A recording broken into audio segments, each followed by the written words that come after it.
Hi friends, నేను మీకు ఈరోజు ఒక చిన్న ఇన్ఫర్మేషన్ ఇవ్వడానికి వచ్చాను. ఇన్ఫర్మేషన్ దేని గురించి అంటే లోన్స్, ఈఎంఐ డేట్స్, లోన్స్, ఫోర్క్లోజు వీటి గురించి చెప్పడానికి వచ్చాను.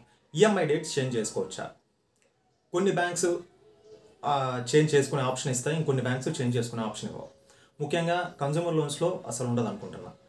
పర్సనల్ లోన్స్లో కూడా కొన్ని బ్యాంక్స్ అస్సలు చేంజ్ చేసుకునే ఆప్షనే ఉండదు. బ్యాంక్ అకౌంట్ చేంజ్ చేసుకునే ఆప్షన్ ఉంటుంది తప్ప ఈఎంఐ డేట్ చేంజ్ చేసుకునే ఆప్షన్ తీసేశారు.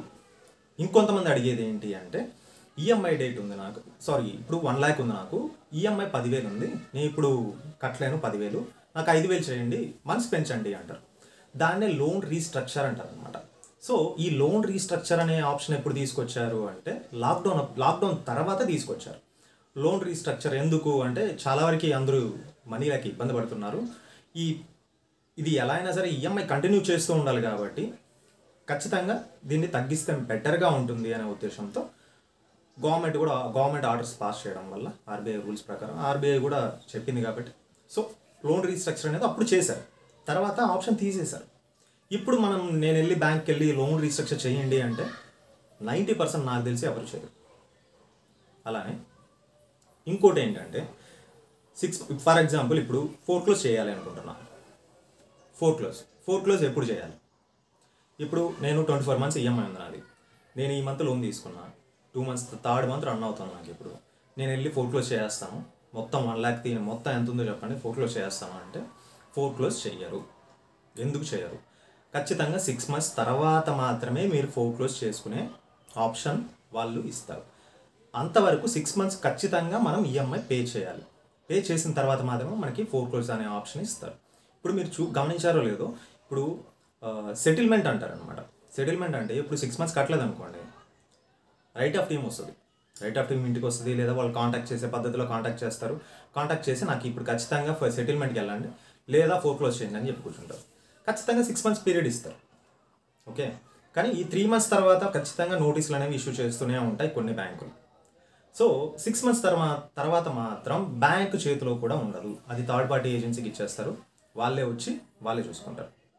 సో దానికి సంబంధించి ఏజెన్సీ అంటే ఏజెన్సీనే కాదు, దానిపైన మేనేజర్ ఉంటారు. మేనేజర్ జస్ట్ ఊరికే చూస్తూ ఉంటాడు అనమాట, గైడెన్స్ ఇస్తూ ఉంటాడు. సో ఆప్షన్ కూడా 6 months పీరియడ్ ఎందుకు పెట్టారు అని చెప్పడానికి నేను అంతా చెప్తున్నాను. సో 6 months పీరియడ్ తర్వాత మీరు ఫోర్క్లోజ్ చేసుకోవచ్చు. ఫోర్క్లోజ్ చేసుకున్నప్పుడు కొన్ని బ్యాంక్స్ ఏం చేస్తాయి అంటే, ఖచ్చితంగా ఖచ్చితంగా ఫోర్క్లోజ్ ఛార్జెస్ అనేవి యాడ్ చేస్తారు, జిఎస్టీ యాడ్ చేస్తారు. ఇంకొన్ని బ్యాంక్స్ ఏం చేస్తాయి అంటే ఓన్లీ 0 charges, ఫోర్క్లోజ్ ఛార్జెస్ అనేవి లేవు అని చెప్తారు. ఓకే, సో మీరు ఫోర్క్లోజ్ చేసుకునే ఆప్షన్ ఉంటే, ముందుగా ప్లాన్ చేసుకోవాలి అనుకునేట్టుగా ఉంటే, ఇవన్నీ ఒక్కసారి మీరు లోన్ తీసుకున్నప్పుడు ఒక్కసారి చెక్ చేసుకొని ఫోర్క్లోజ్ ఎప్పుడు చేసుకోవచ్చు, ఒకవేళ ముందుగా చేసుకోవచ్చా, ఎన్ని నెలల తర్వాత చేసుకోవచ్చు అని అడగండి. అట్ ది సేమ్ టైం మీకు ఫోర్క్లోజ్ ఛార్జెస్ 0 ఆప్షన్ ఉందా లేదా, అంటే 0 charges లేకపోతే ఫోర్క్లోజ్ ఛార్జెస్ ఏమైనా యాడ్ అవుతాయి. అది ఎంత యాడ్ అవుతాయి అంటే, ఎంత అనేది కరెక్ట్గా వాళ్ళు చెప్పలేరు, ఎందుకంటే డిపెండ్స్ అపాన్ ప్రిన్సిపల్ అనమాట, లేదా పర్టికులర్గా ఇంత అని ఉంటుంది. So loan EMI date change చేసుకోవచ్చా?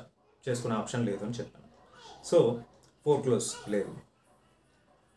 సో మీరు అలానే మనకి ఫైనాన్స్ చేసిన కంపెనీ ఏదైతే ఉందో ఆ కంపెనీ చెక్ బౌన్స్ ఛార్జెస్ వేస్తుంది. అలానే మనం ఏదైతే అకౌంట్ పెట్టుకున్నామో, ఇప్పుడు ఫర్ ఎగ్జాంపుల్ ఐడిఎఫ్సి బ్యాంక్ ఉంది, ఐడిఎఫ్సి వాళ్ళు ఫైనాన్స్ చేశారు, నేను ఐడిఎఫ్సి బ్యాంక్లో పెట్టుకున్నాను, లేదు ఎస్బీఐ బ్యాంక్లోనే పెట్టుకున్నాను. ఇప్పుడు బ్యాంకు వేస్తుంది, ఫైనాన్స్ కంపెనీ వాడు చెక్ బౌన్స్ ఛార్జెస్ వేస్తారు. చాలా వరకు అనుకునేది ఏంటంటే 472 మాత్రమే పడుతుంది అనుకుంటారు. 472 కాదు, 944 రూపీస్ లేదా 950, 960 ఇలా ఉంటాయి. సో ఇది ఫైనాన్స్ తరపున మాత్రమే వేసింది, కానీ ఎస్బీఐ వాడు కూడా మళ్ళీ చెక్ బౌన్స్ ఛార్జెస్ వేస్తాడు అనమాట. సో ఇలా ఉంటాయి. సో మీరు లోన్ ఏదైనా తీసుకున్నప్పుడు, ఈ పర్సనల్ లోన్ కావచ్చు, బిజినెస్ లోన్ కావచ్చు, ఏదైనా కావచ్చు, తీసుకున్నప్పుడు చెక్ బౌన్స్ ఛార్జెస్ ఎంత పడతాయి అనేది ఖచ్చితంగా మీరు కనుక్కోండి, ఎందుకంటే ఇది మీకు చాలా యూస్ఫుల్గా ఉంటుంది. ఈఎంఐ మిస్ అయితే మాత్రం ఛార్జెస్ హెవీగా ఉంటాయి, అదొక్కసారి మీరు ఆలోచించండి. ఇప్పుడు 20,000 ఈఎంఐకి 1,000 రూపీస్ వేస్తే ఓకే, 2,000, 3,000 ఈఎంఐకి 1,000 రూపీస్ ఛార్జెస్ వేస్తే ఎలా ఉంటుంది? ఫస్ట్ మీరు తీసుకోలేరు, భయంకరమైన కోపం వచ్చేస్తుంది మీకు. సో అవన్నీ ముందుగా మెంటల్గా ప్రిపేర్ అవ్వడానికి ఎంత చెక్ బౌన్స్ ఛార్జెస్ ఎంత, లోన్ ఎంత వస్తుందని మనం 10 సార్లు అడుగుతామే. సో చెక్ బౌన్స్ ఛార్జెస్ ఎంత ఉన్నాయి, ఎంత పడతాయి, ఎంత పడవచ్చు ఖచ్చితంగా కనుక్కోండి. ఇవి ఖచ్చితంగా గుర్తుపెట్టుకోండి. ఈ వీడియో మీకు యూస్ఫుల్ అయిందని అనుకుంటున్నాను. This is Ravi Shastri. Thank you for watching.